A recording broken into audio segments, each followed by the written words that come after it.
At 11:51 p.m., my phone lit up the way truth usually does, cold, sharp, and without mercy. One vibration. One notification. One message that split the night open like a blade. It was from my daughter. "We've agreed you're no longer part of the family. Don't come to any vacation." No explanation. No hesitation. Just a sentence that felt like a door slamming shut on decades of motherhood.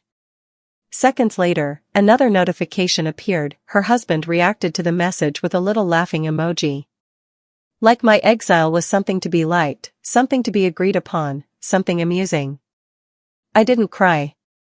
I didn't ask why. I didn't even blink.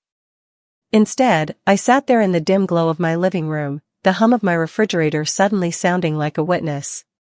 The air felt heavier, thicker, as if the walls themselves had heard the verdict passed against me. I quietly opened my laptop.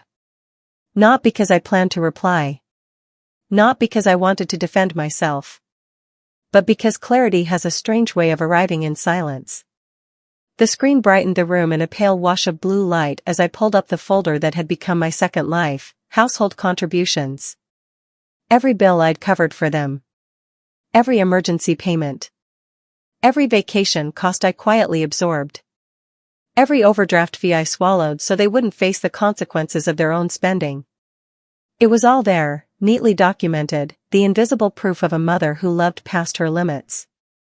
I clicked through them slowly, line by line. Mortgage support. Groceries. Car insurance. Travel expenses. Medical copays. Last-minute mom, please transfers at ungodly hours. All the ways I had stitched their comfort together while they never once asked if I was comfortable myself. If you enjoyed this story, please like the video, subscribe, and share your thoughts in the comments. The cursor blinked in front of me, impatient and unforgiving. I'd spent years thinking my daughter's distance was temporary. That my silence was love. That if I kept giving, she'd one day see what I was worth. But the message she sent tonight didn't come from nowhere. It came from entitlement. From familiarity with my sacrifices. From the quiet belief that I existed to absorb her storms. She had grown used to my giving the way people grow used to electricity, they only notice it when it shuts off. I looked around my apartment, everything labeled, folded, organized. Order had always been my coping mechanism after surviving a childhood of chaos. But tonight, my order felt like documentation. My laptop screen reflected against the window, and for a moment I saw myself clearly, a woman who had given so much that even her own daughter forgot she was human. I breathed out slowly. This wasn't heartbreak. This was realization. A balance sheet settling itself. My hands didn't tremble as I opened a new spreadsheet. Date. Amount. Purpose. Proof. Not out of revenge. Not out of anger. But because something in me had finally snapped into place, the kind of clarity that arrives only when the people you love show you the truth of who they've become. My phone buzzed again. Her husband this time, good. Hope you understand now. I didn't reply. I simply whispered into the quiet. You just freed me. And with that, the old version of me, the one who paid, fixed, carried, and forgave, began to fade into the dark. When the screen finally dimmed and my daughter's message slipped into the dark, the silence inside my apartment felt heavier than the city outside. The faint hum of the fridge. The soft tick of the wall clock. The low rumble of a late-night bus rolling past. Everything sounded like witnesses. Quiet witnesses who had seen me hold my family together with trembling hands for years, and had now watched them let me go without a second thought. I kept staring at the blue glow of my laptop, fingers still hovering above the keyboard. Not shaking. Not frantic. Just steady in a way that almost frightened me. Because anger wasn't loud tonight. It wasn't fiery. It wasn't even painful. It was precise. A cold, clinical kind of clarity, the type that shows up the moment you finally stop lying to yourself about the people you love. I clicked open an old folder labeled Vacation Expenses, Family.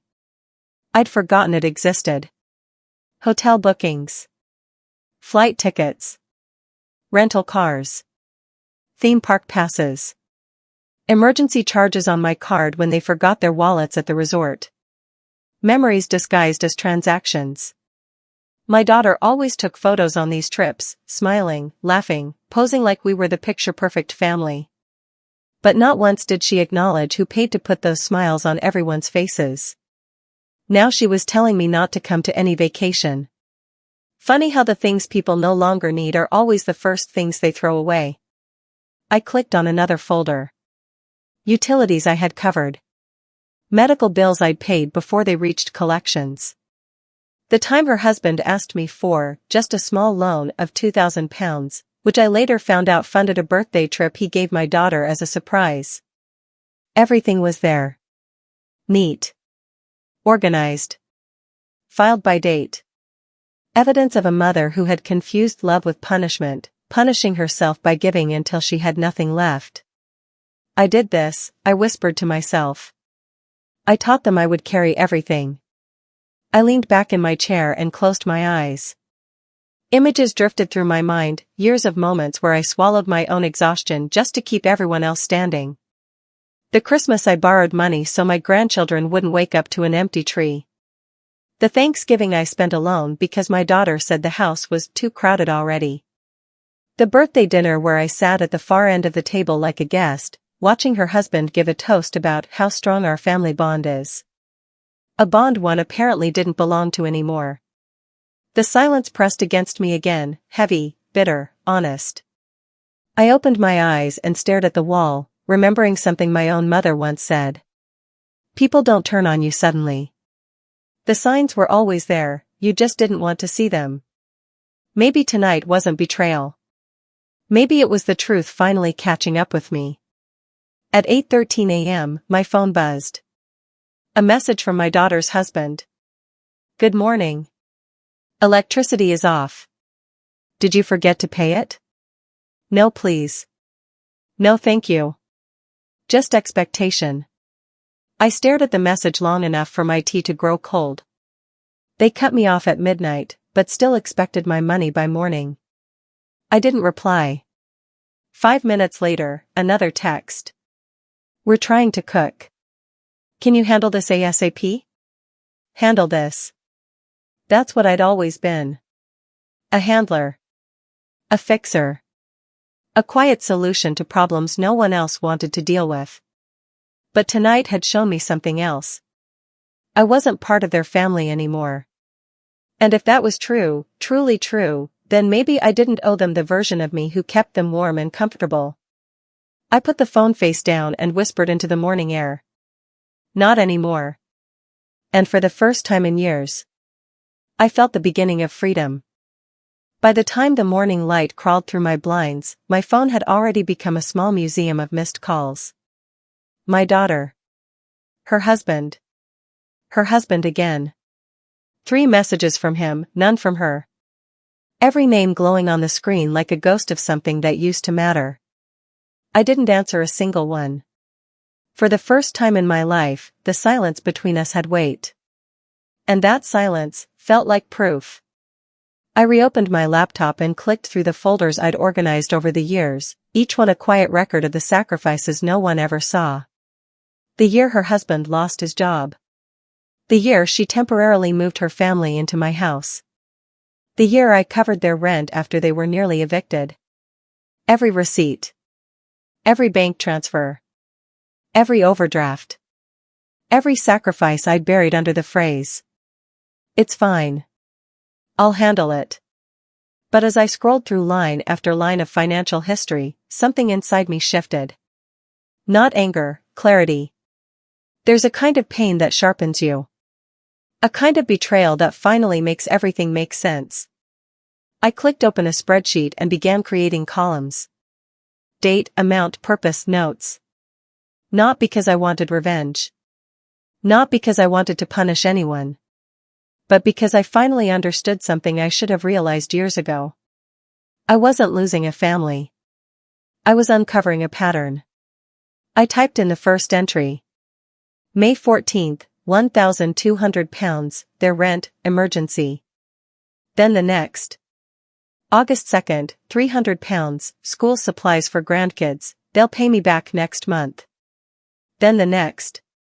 December 18th, £2,100, holiday travel, we can't afford it, but Mum, the kids deserve a vacation. And then the next. Rows filled quickly, each one tightening something in my chest. Every line was a memory turned into math, a confession hidden inside a number. I remembered the day I paid their property tax because they were on the edge of losing everything. My daughter cried on the phone, saying, "Mum, we'd be homeless without you." I was 58 then. Barely keeping myself afloat. But I wired the money anyway. I believed helping them would make me feel needed. Loved. Included. Funny how love and obligation wear the same mask when you're desperate to be part of something. I kept typing. The month I paid for her surgery. The year I covered nearly every utility bill. The time her husband used my card without asking and left me with £70 in overdraft fees. Each number felt heavier than the last. By now, the list filled the entire screen. A decade of motherhood condensed into transactions. I rubbed my temples, trying to find regret in my chest, but all I found was clarity. For years, I convinced myself that being needed meant being loved. That my daughter's dependence meant closeness. That the way she leaned on me meant she valued me. But last night's message made the truth painfully simple. They didn't cut me out after everything I did for them. They cut me out because of everything I did for them. I had made myself too convenient. Too available. Too selfless. I had raised them to believe that my sacrifice was a bottomless well. And when a well runs dry, people don't say thank you. They complain about the drought. At 9:12 a.m., my phone buzzed again. This time, it was a single sentence from her husband. "Are you seriously ignoring us?" I stared at the message and felt something in me harden, not in cruelty, but in truth. Ignoring them? No. I was finally hearing myself. I closed the laptop gently. And for the first time in decades, I said it out loud, like a prayer. I owe them nothing. It didn't make me cold. It made me free. By mid-morning, the quiet in my apartment had turned into something else entirely, not emptiness, not loneliness, but space. Space to think. Space to breathe. Space to finally see my daughter and her husband without the fog of obligation blurring the truth. My laptop was still open on the kitchen table, the spreadsheet glowing back at me like a long overdue reckoning. Each row felt like a small testimony from the past, one that I had ignored, defending them the way mothers always do. I made myself a cup of tea, steam rising like the sigh my heart had been holding on to for years. And as I lifted the mug to my lips, my phone buzzed again. Dad. My daughter must have passed him the problem like a hot plate she didn't want to touch. His message came in with that familiar tone, soft, manipulative, wrapped in pretend concern. "Sweetheart, your daughter is upset. Can you please explain what's happening?" Upset? She told me I was no longer part of the family. Upset because I didn't rush to fund her mourning? I didn't answer. 5 minutes later, another message. "Your silence is making things worse." I almost laughed. Silence. The same silence I lived in for years, silence at holidays, silence at their dinners, silence when they took from me but never gave back. Now that the tables had turned, they suddenly feared silence like it was a storm. I placed the phone face down again and sipped my tea. The first crack in their mask came at 10:04 a.m. My daughter finally texted. "Mom, can we talk? You're overreacting." That message last night wasn't meant like that. Not meant like that? The words were right there in black and white. "We've agreed you're no longer part of the family. You can't accidentally exile someone. You can't text betrayal by mistake." But people who've always had access to your heart tend to believe they can rewrite events just by pretending they didn't mean them. I reread her text, my eyes narrowing. Overreacting. The word tasted bitter. It was the same word she'd used when I cried after she screamed at me in a supermarket years ago. The same word she used when her husband belittled me in front of the kids. The same word they used whenever my hurt became inconvenient. I typed nothing back. Minutes later, another message appeared. Everything is falling apart here. You need to fix the bills, Mum. Please. There it was. Not apology. Not remorse. Not love. Need. Not for me. For what I could provide. I whispered into the room, there it is. The truth. Just then, her husband texted again. The water has shut off. This is ridiculous. Turn it back on. Turn it back on. Turn me back on, the woman who worked overtime to keep them afloat, the woman who skipped meals to pay their rent, the woman who filled every hole in their lives while no one filled the holes in mine. He sent another text. Do you want everyone here to suffer? Fix it. Suffer? I covered decades of suffering for them, financial, emotional, physical exhaustion. I never said a word. I never threw it back at them. But the moment I stepped back for one single night, they called it suffering. I set my tea down and looked around my apartment, everything tidy and calm, untouched by their chaos. And then I knew. They weren't panicking because they missed me. They weren't panicking because they regretted the message. They weren't panicking because they loved me. They were panicking because my absence exposed the truth. Without me, their life didn't function.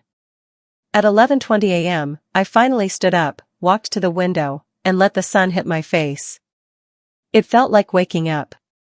For years, I'd begged for scraps of affection, believing that love meant carrying burdens in silence. But now? Now the silence was starting to feel like something entirely different. Power. And I wasn't ready to let that go. By noon, the cracks in their confidence had spread so wide they could no longer hide behind tone or excuses. My phone began buzzing nonstop, not with apologies, not with remorse, but with panic. It started with her husband, of course. He always led the charge when things needed fixing but never when things needed accountability. 12:02 p.m., his text, internet is down. We can't work like this. Fix it now. Fix it. As if I were a service provider. As if motherhood were a subscription they were entitled to, paid in guilt and obligation. I didn't reply. 12:15 p.m., another text from him, this is childish. Grow up and handle your responsibilities. Responsibilities. My eyebrows lifted so sharply I nearly laughed. For years I paid bills that weren't mine, debts that weren't mine, consequences that weren't mine. And not once did they call those responsibilities. Back then, they called it mom helping. Just temporary. Until we get back on our feet. But somehow, they never stood up long enough to walk on those feet. I put the phone aside and continued sorting the documents on my laptop, insurance forms, receipts, loan agreements, transfers I had forgotten I made. Each one felt like a puzzle piece clicking into place. Together, they formed a picture I had avoided looking at for too long. I wasn't a mother to them. I was infrastructure. At 12:40 p.m., my daughter finally joined the chaos. Her message was long, too long, full of words that meant nothing but revealed everything. Mom, you're blowing things out of proportion. You know we didn't really mean to exclude you. It was late and I was upset. Just please fix the utilities. We can talk after. There it was. The full confession. Not of love. Not of regret. But of dependency. She couldn't even pretend to apologize without slipping back into the real point. Fix our life, Mum. That had always been the script. But not today. I read the message twice, 3 times, and still felt no pull toward softness. Not because my heart had hardened, but because it had finally stopped bleeding. At 1:16 p.m., the call started again. Dad called first. He always called when my daughter didn't want to dirty her hands with conflict. When I didn't pick up, he left a voicemail, his voice dipped in his usual artificial gentleness. "Sweetheart, we're all stressed. You know your daughter didn't mean that. Just call the utility company. Let's move past this. Move past this." The phrase stabbed deeper than the original text. Move past an exile? Move past being told I was no longer family? Move past decades of financial bleeding? Move past being discarded the moment I stopped being useful? I pressed delete without listening to the rest. At 1:50 p.m., another message came, this time from my daughter herself. Short. Sharp. Telling me the truth she didn't mean to reveal. "I don't understand why you're doing this. You're ruining everything. Ruining everything. Not hurting us. Not breaking my heart. Not I'm sorry. No, I was ruining the life I had built and funded for them." I sat in my kitchen chair and pressed my palm flat on the table so I wouldn't shake, not from fear, but from realization. This wasn't a family falling apart. This was a family being revealed. Everything I had ignored, everything I had smoothed over, everything I had justified, was now speaking plainly. They didn't want me. They wanted the structure I provided. And the moment that structure was gone, their perfect life collapsed like a cheap tent. At 2:33 p.m., my daughter sent one last text. "Mom, please. We need you." For the first time in years, the words didn't sink hooks into my skin. I whispered back to the empty room. "But I don't need you." And with that truth settling softly in my chest, I felt something bloom inside me that I hadn't felt in decades. Freedom. By 3 p.m., I could feel a shift inside me, a quiet, firm weight settling in my chest, as if my soul had finally stepped out from under something heavy I didn't even realize I'd been carrying. Their panic wasn't hurting me anymore. It was clarifying me. Every text they sent, every call they made, every plea dripping with entitlement, it all stripped away the excuses I had made for them for years. I didn't feel guilty. I didn't feel cruel. I felt awake. At 3:17 p.m., my daughter tried again.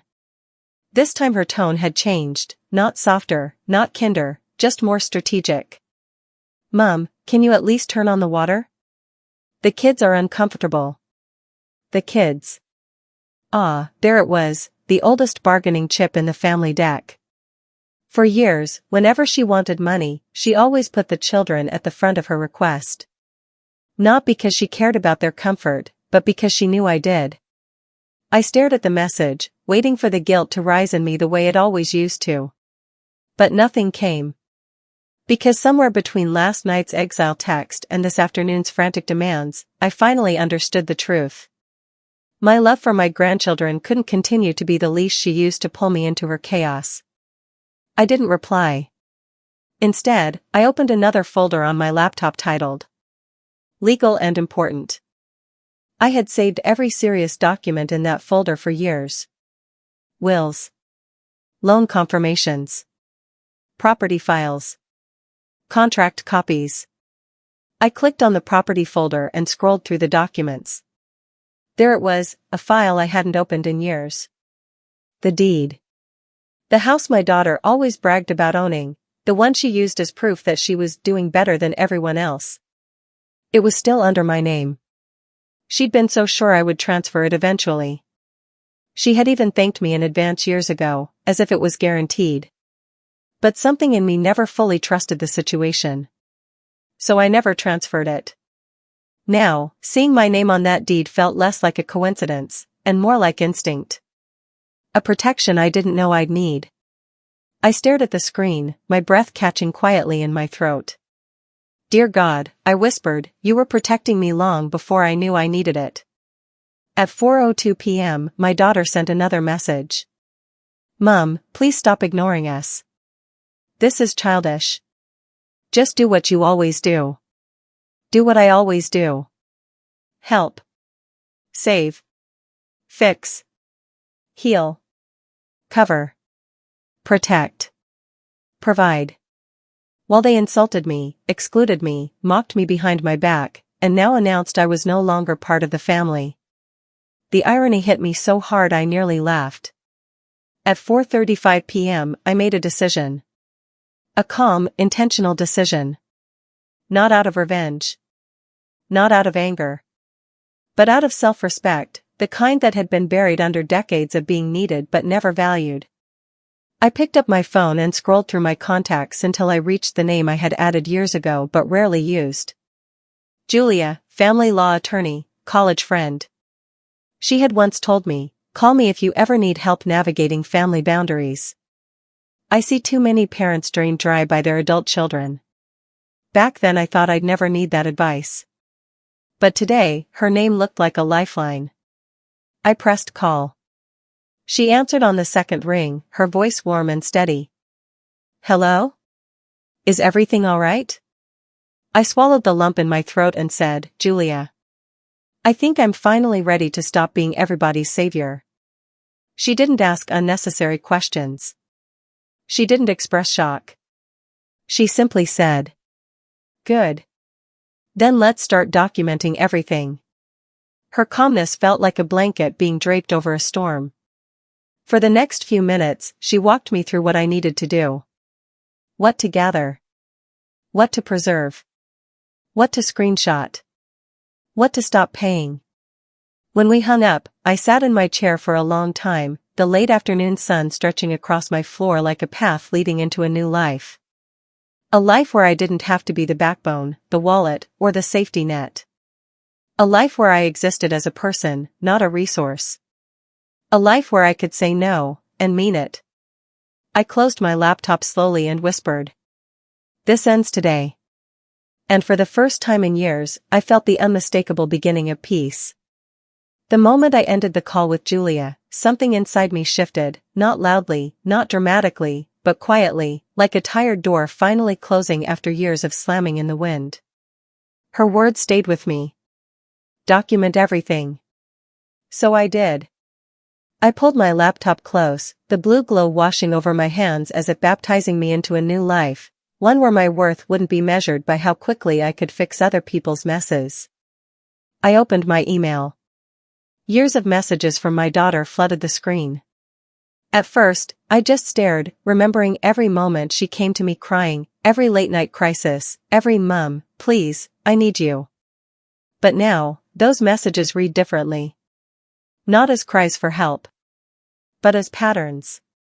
Patterns of taking. Patterns of expectation. Patterns of entitlement. I created new folders on my computer. Payments covered debts, cleared vacations, paid household support, emergency transfers, unrepaid loans. Then I began dragging emails into each one. One by one. Month by month. Year by year.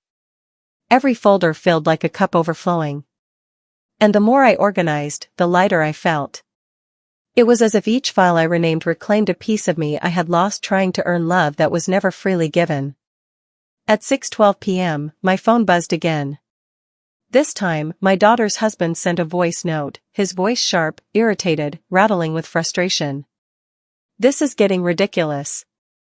The kids can't shower. The house is a mess.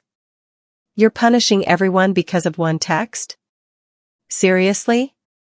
Grow up, Mom. One text. One text." As if the message they sent wasn't a final blow, but a tiny misunderstanding I was overreacting to. I didn't even listen to the rest. I saved the voicemail into my new folder. Verbal manipulation and gaslighting. Because that's exactly what it was. At 6:30 p.m., Julia called again. "Did you get the documents I emailed?" she asked. I checked my inbox. There they were, templates, forms, instructions, checklists. All neatly titled. All clear. All empowering. "Yes," I whispered. "Thank you." "Good," she replied. "Remember, they may try to guilt you. They may try to twist the narrative. Don't engage. Not emotionally, not financially." I nodded even though she couldn't see me. "Julia," I said softly, "I've been the one holding everyone together for so long. I don't even know who I am without that role." She paused. Then she said something I'll never forget. "You don't find yourself by holding others together. You find yourself by finally letting them stand on their own." When the call ended, I sat back in my chair, tears slipping silently down my face, not from sadness, but from release. Release from the weight of being everything for everyone. Release from the guilt I had mistaken for love. Release from a duty I never signed up for. At 7:10 p.m., my daughter sent another message. "Mom, can we just talk about this? Why are you making things so complicated?" Complicated. That word struck me like a match against stone. I had kept their life smooth while mine fell apart, and now that I wasn't smoothing anything, I was complicated. I didn't reply. Instead, I opened my banking app and scrolled through years of transactions. Every transfer told a story. Every debit was a memory of a time I showed up for them while they dismissed, ignored, or belittled me. And suddenly, my guilt dissolved. I saw each sacrifice clearly, not as moments of love, but as evidence of how little they valued me unless I was giving something. At 7:40 p.m., I quietly whispered, "This is not a punishment. This is accountability." Then I continued organizing my files, my heart growing steadier with every document I archived. And for the first time in decades, the silence around me didn't feel like abandonment. It felt like justice finally taking shape. By the next morning, everything felt strangely still, the kind of stillness that comes right before a storm breaks. My apartment was quiet, my documents were organized, and for the first time in years, my heart wasn't racing to fix someone else's disaster. I woke up early, made myself tea, and sat by the window watching the sunlight crawl across my living room floor. It felt like the first peaceful morning I'd had in decades. But peace never lasts long when people who depend on your chaos realize you've stepped out of it. At 9:03 a.m., my phone buzzed. A Facebook notification. My daughter had posted something, but not on her private page where only close friends could see. No. She posted it on her public page, where family, coworkers, old schoolmates, and neighbors could all watch her rewrite the story. It read, "Some people forget who stood by them their whole lives. Now they turn on family over nothing. God sees everything." Ah. There it was. The spiritual guilt trip. The martyr act. The rewriting of history. She didn't mention the text that threw me out of the family. She didn't mention the utilities she expected me to fund. She didn't mention the years I carried them on my back like a mule. No, she presented herself as the wounded child. Then the comments started rolling in. "Auntie Clara, stay strong, dear. Parents can be ungrateful too." Her coworker Emma, "Family can disappoint you when you least expect it." And then, the one that made me silently place my tea down. Her husband's mother, "We warned you she was difficult. Difficult. Difficult." A woman who emptied her bank account for them. A woman who raised her daughter alone after her father ran off. A woman who worked 2 jobs so her daughter could go to college. Difficult. I didn't comment. I didn't defend myself. But I took a screenshot. And added it to the folder on my laptop. Public manipulation and false narrative. At 10:18 a.m., my cousin Margaret, who never gets involved in drama, commented, "Didn't she pay your rent last year? And the year before?" Silence. Then another cousin commented, "Isn't she the one who covered your vacation in 2019 when you said you were broke?" Silence again. The thread went eerily quiet, like a room of people suddenly realizing they walked into the wrong conversation. My daughter quickly deleted the post, but not before 20 people saw it, and not before I saved the receipts. 20 minutes later, her message came buzzing through. "Why would you let them comment that? You're making me look bad." A laugh escaped my mouth before I could stop it. Making her look bad. As if I had written the post. As if I had lied publicly. As if truth was a personal attack. I typed nothing. Silence was my new language. At 11:04 a.m., my phone rang, not my daughter, not her husband, but my ex-husband, the father who hadn't been present in years. His voice was breathless and dramatic. "What is going on?" She called me crying, saying you're ruining her life. "Can't you just apologize?" "Apologize?" I nearly choked on my own breath. Apologize for being cut out of my own family? Apologize for not paying their bills overnight? Apologize for finally resting? He continued rambling in the background. "This is embarrassing, can't you fix it?" I finally cut him off. "Fix what? Their consequences?" He went silent. Then I added, "I didn't ruin anything. I just stopped funding the version of their life that depended on me being silent and drained." I hung up. No shaking. No guilt. No tears. Just an overwhelming sense of truth settling into my bones like warm sunlight. At 12 p.m., my laptop chimed with a new email. It was from Julia. Subject: Ready for the next step? Attached was the draft of the formal notice she prepared, calm, factual, and sharp enough to cut through years of lies. I looked at the document, my reflection faintly visible in the screen's glow. For once, I didn't see a tired woman carrying the world. I saw a woman reclaiming her life. A woman who finally understood. Sometimes peace doesn't come from holding on to family, it comes from letting go of the ones who treat you like a safety net, not a mother. By late afternoon, the apartment felt different, not lighter, not brighter, but clearer. Like the air itself had finally stopped lying to me. Julia's email sat open on my laptop, the draft of the formal notice blinking at the top of the screen. I read it once. Then again. Then again, slower. It didn't scream. It didn't accuse. It didn't insult. It simply stated the truth. A complete list of expenses I had covered over the years. A detailed total. A firm timeline for repayment. A note explaining that if no plan was initiated within 30 days, legal action would begin. It was business. Cold. Clear. Professional. The opposite of the emotional chaos I had survived for so long. I breathed out slowly and whispered, "This is not revenge. This is accountability." I clicked send.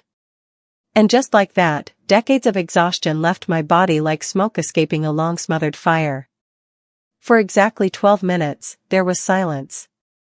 Then the first response came. From her husband, of course. "Are you insane? You can't do this. You're overreacting like always." Ah yes. Overreacting, the word they used whenever they didn't want to face who they truly were. 2 minutes later. "You're ruining the family. Fix this. Fix this." I almost smiled. I had fixed everything for so many years that they no longer recognized life when it wasn't smoothed over by my sacrifice. At 4:55 p.m., my phone lit up with a call from my daughter. When I didn't answer, she sent 3 messages in a row. "Mom, please call me. Mom, please don't do this. You're breaking us." Breaking them? They broke me with a single message. "You're no longer part of the family." I read their words with a strange calmness.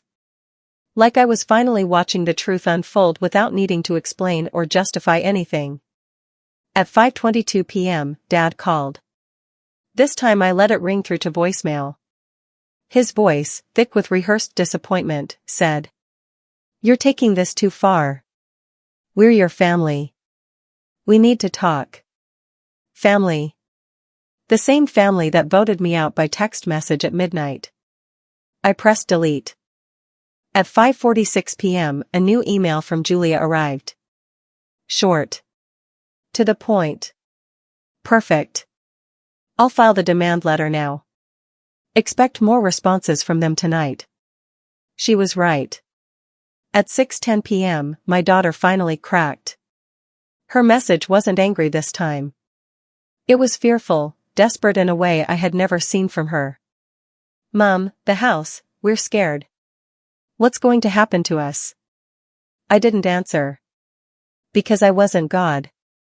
I wasn't a bank. I wasn't a miracle worker. I wasn't a superhero. I was just a mother who had stopped saving grown adults from the consequences of their own actions. The next message came at 6:27 p.m. Mom, please. We can't lose the house. My eyes drifted to the open document on my screen. The deed. My name still on it. My signature still the only one that mattered. And in that moment, the truth hit me with the softness of a feather and the force of a hammer. They never loved me. They depended on me. My usefulness had been their love language. My exhaustion had been their stability. My giving had been their lifestyle.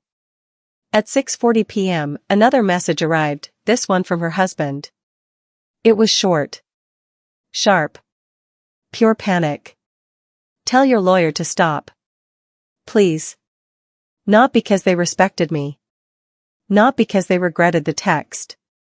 Not because they wanted reconciliation. But because they finally understood, without my signature, without my income, without my sacrifice. Their entire life wasn't built on stability, it was built on me. And I had just stepped out from underneath it. I closed my laptop gently, exhaled, and whispered. You should have valued me while you had me. For the first time since the exile message, I felt something warm, not forgiveness, not sadness, but confidence, bloom behind my ribs. This wasn't about power. This was about finally choosing myself. By the time the next morning arrived, the world outside looked deceptively normal. Cars humming down the road. Neighbors sweeping their porches. Sunlight slipping through my curtains like nothing in the universe had changed. But everything had changed. Not outside, inside. Inside me, something had shifted into place, quiet, steady, irreversible. Julia called at 9:12 a.m. Everything is filed, she said. The demand letters, the repayment schedule, the documentation, all of it. They'll receive the official versions within the next few days. I nodded even though she couldn't see me. And remember, she added, if they try to apologize now, it's not sincerity. It's strategy. I whispered, I know. And the strange thing was, I truly did. After I hung up, I walked slowly around my apartment. Every corner felt new to me. Not because the space had changed, but because I finally belonged to myself. No phone buzzing. No emergency to fix. No bill to cover. No emotional fire to extinguish. For the first time in decades, my life was mine. At 10:08 a.m., my phone buzzed again. A text from my daughter. Mom, can we please meet? We'll explain everything. We didn't mean it. I stared at the message, feeling nothing. Because apologies that only come when your comfort is threatened are not apologies. They're negotiations. I didn't reply.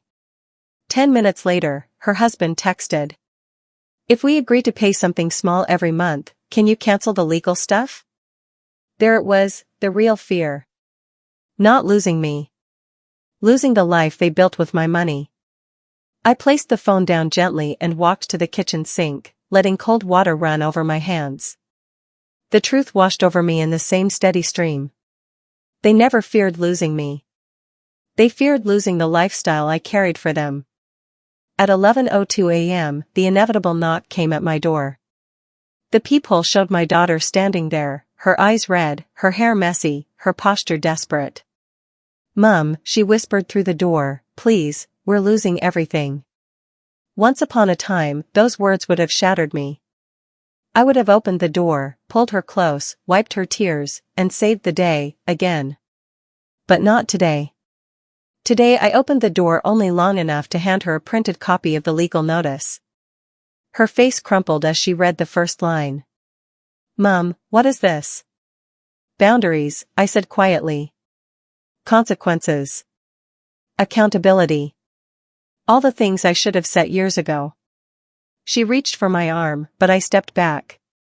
You told me I was no longer part of the family, I reminded her. Those were your words. I'm simply honoring them. Mom, please, she cried. We need you. I looked at her long and hard. No, I said softly. You never needed me. You needed what I gave you. And now you're finally experiencing life without it.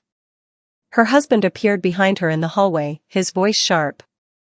This is cruel. I shook my head. No. This is fair. I closed the door gently, not in anger, not in spite, but in peace. Real peace. That night, I sat in my living room with nothing but a warm cup of tea and the hum of the evening settling around me. No guilt. No shame. No fear. Just the quiet hum of a life that finally belonged to me. I realized then that family isn't defined by blood. Family is defined by respect, reciprocity, and love that doesn't demand you destroy yourself to prove it. And for the first time since my daughter's midnight message, I smiled. A deep, soft, genuine smile. Because I had lost a version of family that never truly existed, and gained myself in the process. And that was a trade I'd make again. Every single time. If you enjoyed this story, please like the video, subscribe, and share your thoughts in the comments. What would you have done in this person's place? I'd really love to hear your opinion. Big hugs, and see you next time.